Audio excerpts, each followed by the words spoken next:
Why do sewage spills happen in the UK? And what's being done about it? Nobody wants sewage going into rivers and our beaches, but with climate change, rainfall is falling much more intensely, which means the traditional sewer infrastructure is really struggling. To understand how we got to where we are, it's important to look to the past and discover how our system was built. It's an amazing engineering feat, but the reality is a lot of our pipes are, more than 100 years old. Far ahead of its time, the Victorian sewer system was designed to combine both sewage and rainwater, meaning if it rains heavily, it can overflow into rivers and seas. Water companies across the UK are now addressing the issue. We need to have our pipes upgraded and expanded, and much more sophisticated sewage treatment work so that we have fewer spills going into our rivers and seas, and that's what we're doing right now. Water 101, fighting sewage spills. In the UK, the vast majority of wastewater, the combination of sewage, rainfall and road runoff, is treated by wastewater treatment plants. To address the remainder, water companies are investing £12 billion up to 2030 to halve spills from storm overflows and investing billions more to upgrade and expand sewage treatment works. This is the largest investment in wastewater services for over 100 years.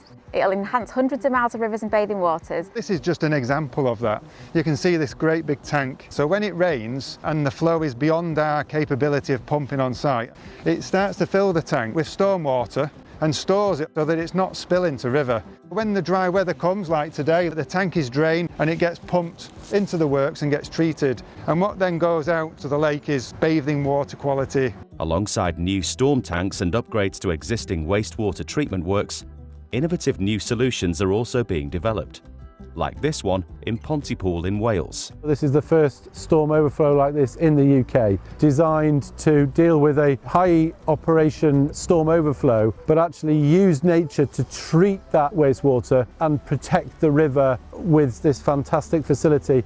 So as you can see here, the level in the sewer is high because of the rain we've just been having.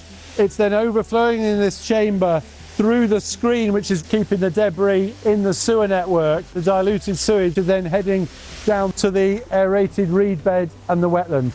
But an increasingly unpredictable climate is not the only challenge facing our ageing sewer network in the UK.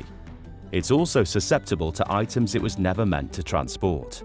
Wet wipes, sanitary products, nappies, all of those things that go into our sewers only serve to block the sewer and cause pollution incidents. And ultimately, it might even cause flooding in your own home. They're very difficult to move and break up, and therefore it takes us to go out and clear them with our specialist jetting equipment to respond proactively to prevent blockages affecting customers or affecting the environment. We are investing in our infrastructure, investing in the digital technologies that are available to us, really changing the way we think. We put a load of sensors in the wastewater network where we've never had visibility before, which really allows us to spot when things are starting to go wrong before they've actually gone wrong, and that's the beauty of the platform that we've been developing.